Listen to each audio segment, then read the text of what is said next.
Hello everyone, let's start today's topic. आज हम यहाँ पे बात करने जा रहे हैं हमारे सब्जेक्ट की, which is organization of commerce. Standard 12th Gujarat board में आपका ये सब्जेक्ट है और नया चैप्टर आज हम शुरू करने जा रहे हैं। इट इज़ कंट्रोलिंग और बहुत ही छोटा सा चैप्टर है, तो कोशिश करेंगे कि आज मेजॉरिटी टॉपिक्स इसमें कवर हो जाएं। ठीक है, कंट्रोलिंग की बात कर रहे हैं। It is the management process.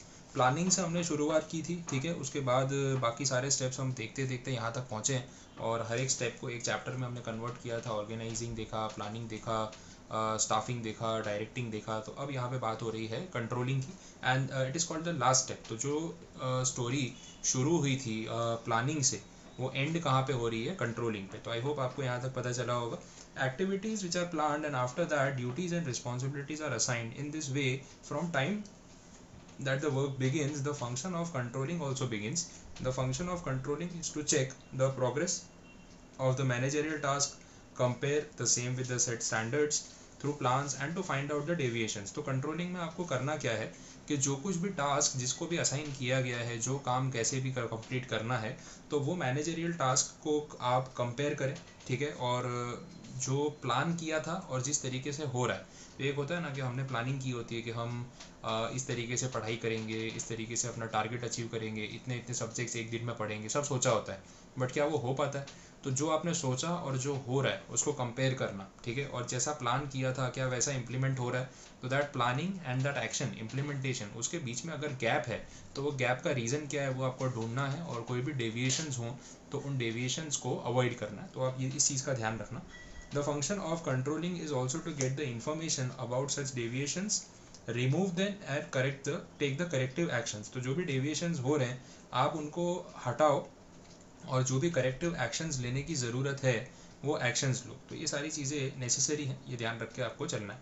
आगे बढ़ते हैं, नेक्स्ट देखें। मीनिंग में अगेन वही बोला, रिपीटेशन काफ़ी होता है। Control of N undertaking consist of ensuring that everything is being carried out in accordance with the plan and which has been adopted, the orders which have been given and the principles which have been laid down. तो जैसा decide हुआ था, everything is going as per the plan, that is very much necessary.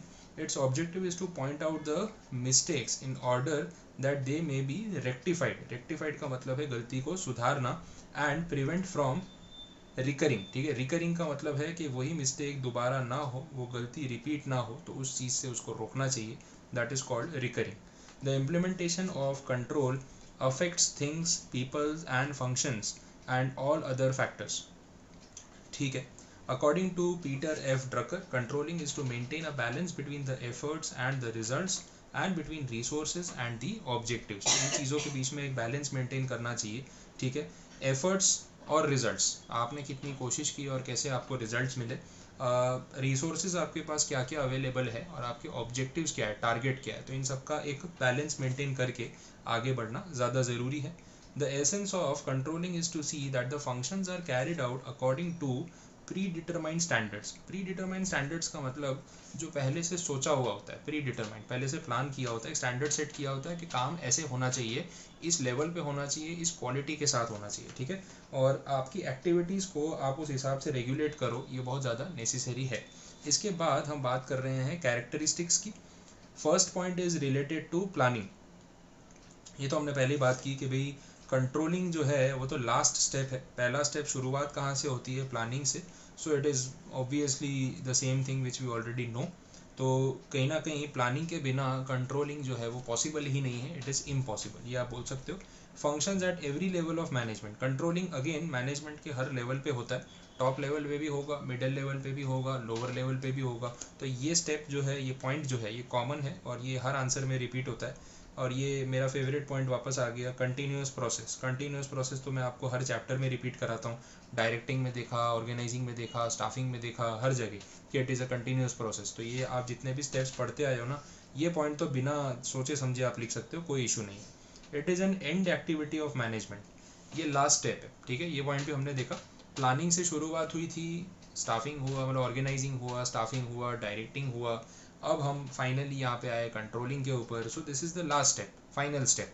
और इसके बाद आगे और कुछ बचता नहीं है, साइकिल चलता रहता है, you know, it is plan, do, correct, वो साइकिल चलता रहेगा कि भाई आप जो भी प्लानिंग करते हो उसको लास्ट लेवल तक लेके आओ, कंट्रोलिंग तक। तो ये साइकिल चलता रहने वाला है. So it is the last step of the activity. It is related to future. Obviously related to future इसलिए क्योंकि हम कंट्रोलिंग इसलिए कर रहे हैं कि हमारा पास्ट पे तो कोई कंट्रोल है नहीं, जो बीत गया सो हो गया, उसके ऊपर अब कोई कंट्रोल नहीं. लेकिन अगर हम अभी भी गलती कर रहे हैं तो इसका आगे जो इम्पैक्ट होगा एटलीस्ट उससे तो खुद को बचाएं. So that is the next step. ठीक है. फिर इसके बाद it is a constructive activity. Constructive activity का मतलब क्या है? Controlling is generally regarded as an attack on the workers freedom. In fact, this belief is incorrect.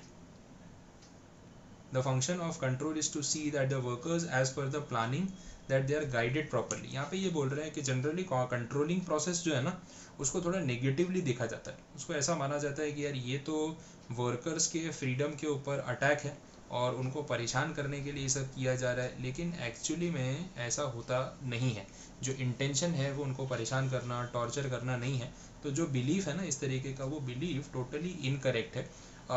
Workers का जो इंटेंशन है वो, या जो मैनेजमेंट का जो इंटेंशन है वो ये है कि वर्कर्स के काम के ऊपर ध्यान दिया जाए. अगर वो अपना काम ठीक से नहीं कर रहे हैं तो उनको मोटिवेट किया जाए, फोकस किया जाए कि भाई वो काम ठीक से करें, और गलतियां हो रही हैं तो वो रिपीट ना हो. ठीक है. तो just to keep a watch कि काम ठीक से चलता रहे, क्योंकि कंपनी ये नहीं चाहती कि आप नुकसान करते रहो.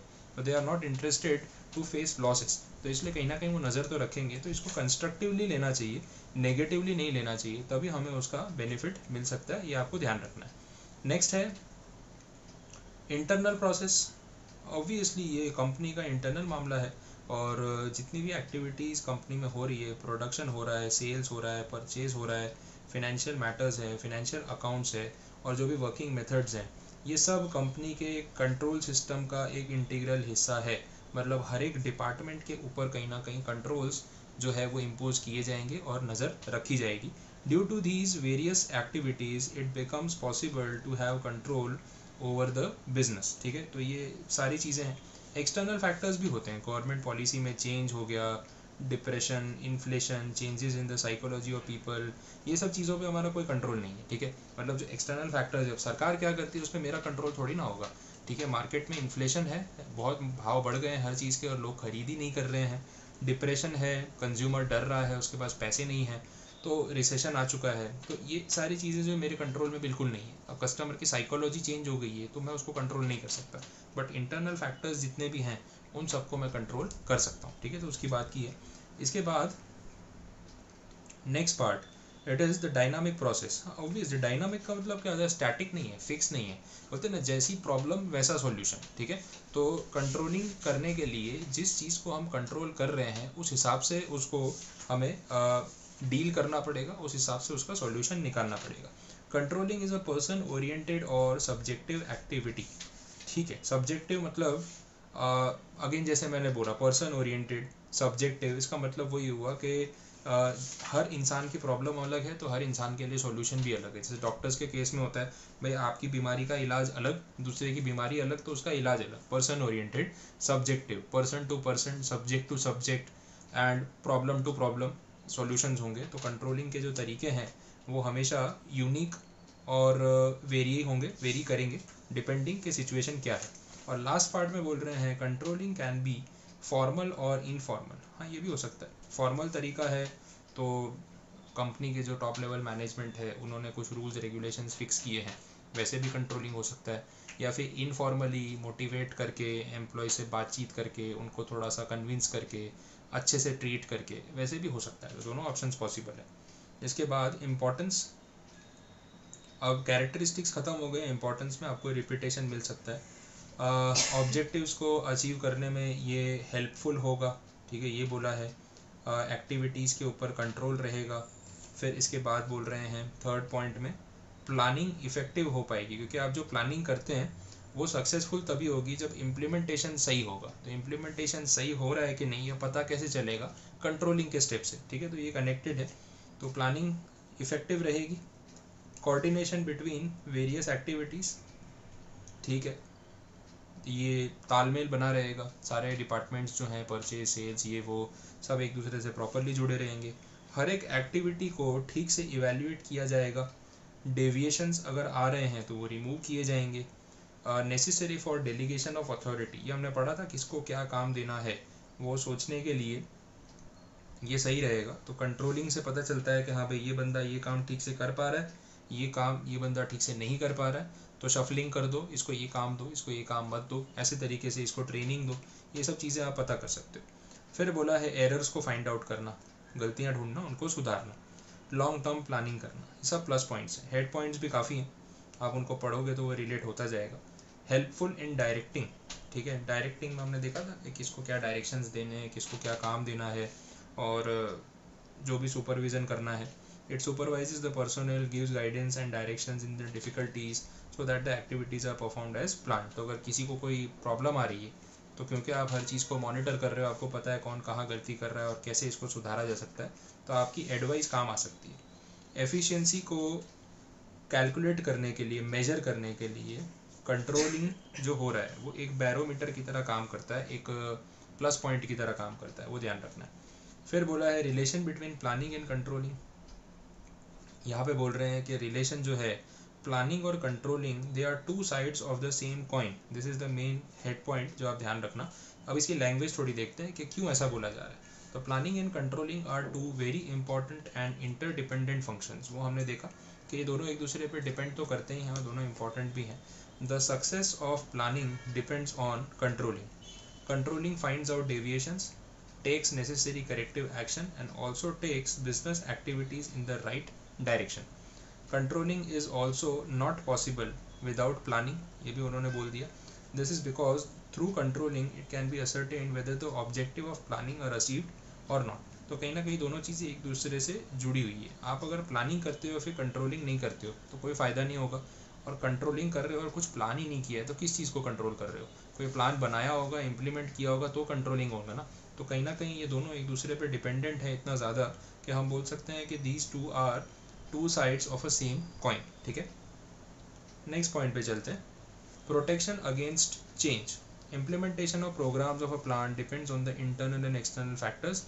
इसकी हमने बात की कि इंटरनल फैक्टर्स को हम रेगुलेट कर सकते हैं, कंट्रोल कर सकते हैं, लेकिन एक्सटर्नल फैक्टर्स में ये चीज़ें पॉसिबल नहीं होती है। तो ये बोला हुआ है दस taking into consideration the effect of external factors, controlling sees to it whether activities are carried out according to the plan or not. Thus planning and controlling give protection against changes. तो जो सोचा था वैसे ही चल रहा है ना, that is the main ideology. तो यहाँ चेंजेस करने की बात नहीं हो रही है, यहाँ प्लान को जैसे बनाया गया था वैसे का वैसा एग्जीक्यूट करने की बात हो रही है। हाँ, अगर आपका बनाया हुआ प्लान जिन अजम्पशंस पे चल रहा था कि हाँ अभी सरकार की पॉलिसी ये है, अभी ये रूल्स रेगुलेशंस हैं, उन्हीं में कोई मेजर चेंज आ जाए तो फिर आपको वो प्लानिंग ही बदलनी पड़ेगी, और फिर एक बार प्लान चेंज होगा तो कंट्रोलिंग भी उस हिसाब से चेंज होगा। बट जनरली अगर आपका प्लान चेंज नहीं हुआ है तो कंट्रोलिंग उस हिसाब से ही चलता रहना चाहिए, उसमें कोई चेंजेस नहीं आने चाहिए। Next point, planning is a pre condition for controlling. वो हमने देख ही लिया, कंट्रोलिंग तभी हो सकता है जब प्लानिंग हुआ हो। Repeat point, it is the father of controlling. अब ऐसे फिर भर भर के पॉइंट्स बनाने तो फादर क्यों, अंकल भी लिख सकते हो, ग्रैंड फादर भी लिख सकते हो, जो भी रिलेशन बनाने उसके बारे में लिख सकते हो, कोई बड़ी बात नहीं। तो ये थोड़ा बना के लिखने वाले पॉइंट्स होते हैं और कुछ नहीं। चलो अब इसके बाद नेक्स्ट आंसर जो आ रहा है that is called the stages of controlling process, और ये लास्ट आंसर है। देखें यहाँ पे बोला है कि क्या स्टेजेस हैं। सबसे पहले तो स्टैंडर्ड सेट करना कि भाई हमारा टारगेट क्या है, क्या क्वालिटी बनानी है, कितनी क्वांटिटी बनानी है, ऐसे काम होना चाहिए, वैसे काम होना चाहिए। तो स्टैंडर्ड्स पहले आप डिसाइड कर लो, ठीक है। फिर उसके बेसिस पे इंफॉर्मेशन कलेक्ट कर लो, रिपोर्ट्स ले लो कि भाई आपके स्टाफ ने क्या काम किया, कैसे काम किया, पर्सनली उसको आप ऑब्जर्व कर लो। फिर कंपैरिजन करो कि जो स्टैंडर्ड्स हमने सेट किए थे और जैसा हमारा स्टाफ काम कर रहा है, कंपेयर कर लो कि कितना सही जा रहा है वो, और उनके कंपेयर मतलब परफॉर्मेंस को मेजर करने के बाद आप कंपैरिजन करके फिर अगर कोई गलतियां हैं तो उनको सुधारने का रास्ता ढूंढ सकते हो, ठीक है। तो that is the best part. तो इस तरीके से काम होना चाहिए, और ये 5 पॉइंट्स आपको इस ऑर्डर में ध्यान रखने हैं। और लास्ट में क्या मेजर्स लिए जाएँ क्या नहीं, वो उन्होंने बोला है कि अगर सब कुछ सही चल रहा है तो फिर कोई करेक्टिव मेजर्स की ज़रूरत नहीं है। अदरवाइज़ अगर थोड़ा बहुत रिमोट डेविएशन मतलब डेविएशन है, थोड़ा बहुत इधर उधर हो रहा है, तो हमें चीज़ों को ठीक करना चाहिए। और अगर ऐसा कुछ है कि जो स्टैंडर्ड्स आपने सेटअप किए थे उस पर खरा उतरना, उसको फॉलो करना पॉसिबल ही नहीं रहा, तो बेटर है कि फिर आप अपने स्टैंडर्ड्स को थोड़ा बहुत रिवाइज कर लो। जैसे मैंने बोला कि एक्सटर्नल फैक्टर्स, सिचुएशन ही चेंज हो गई, तो कहीं ना कहीं हमें अपने स्टैंडर्ड्स को रिपेयर करना पड़ सकता है, री इवेल्युएट करना पड़ सकता है। क्लियर? तो इसके साथ हमारा ये जो पूरा टॉपिक है, चैप्टर नंबर 7 है आपका, बहुत ही शॉर्ट टॉपिक था, ये कंप्लीट हुआ। और अगर आपकी कोई क्वेरीज हैं इसके बारे में तो आप पूछ सकते हैं, एक बार इसको पूरा डिटेल में पढ़ लें, तो जो भी क्वेरीज रहेंगी हम उसको सॉर्ट आउट कर सकते हैं। ठीक है, थैंक यू सो मच।